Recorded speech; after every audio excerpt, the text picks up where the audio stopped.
Bonjour, dans ce deuxième volet de maths, je souhaite vous montrer un contrôle plus long, donc en particulier celui-ci, avec des questions très différentes sur 4 pages et qui vont aller jusqu'aux puissances de nombres, en passant par dessiner des axes.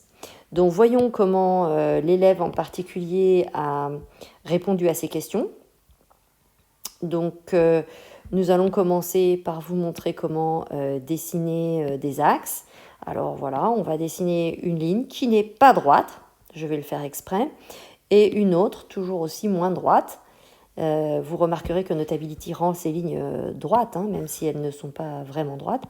Et maintenant, si je veux les mettre à l'horizontale, je peux, avec l'outil ciseau, les allonger, les raccourcir et les positionner correctement sur ma grille.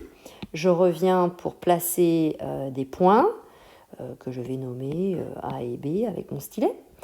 Et enfin, avec les ciseaux, si je veux grouper mon dessin et le repositionner sur ma grille différemment, je peux le faire.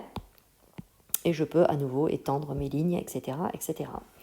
Donc voilà comment les élèves peuvent répondre aux maths.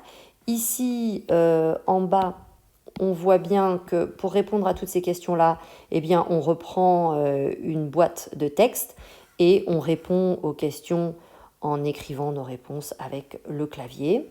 Pareil ici, où on doit mettre des villes dans un certain ordre. Ici, voilà, tout ça n'a rien d'extraordinaire pour un enfant qui a l'habitude de travailler avec l'iPad. Ici, on s'aperçoit que l'enfant a voulu vérifier ses facteurs, donc il a fait une petite division rapide avec son stylet, à nouveau pas propre. Il aurait pu choisir de l'effacer avant de rendre sa copie, mais il l'a laissé.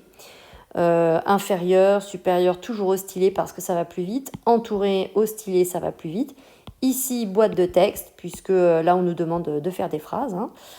Et enfin, la partie quand même très intéressante de ce devoir de maths, c'est comment écrire des numéros en puissance.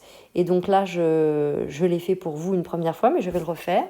Donc par exemple, ici, en appuyant sur le signe terre en bas, je reviens sur mon Math Keyboard et je tape 4, Shift pour accéder aux puissances et puissance 3.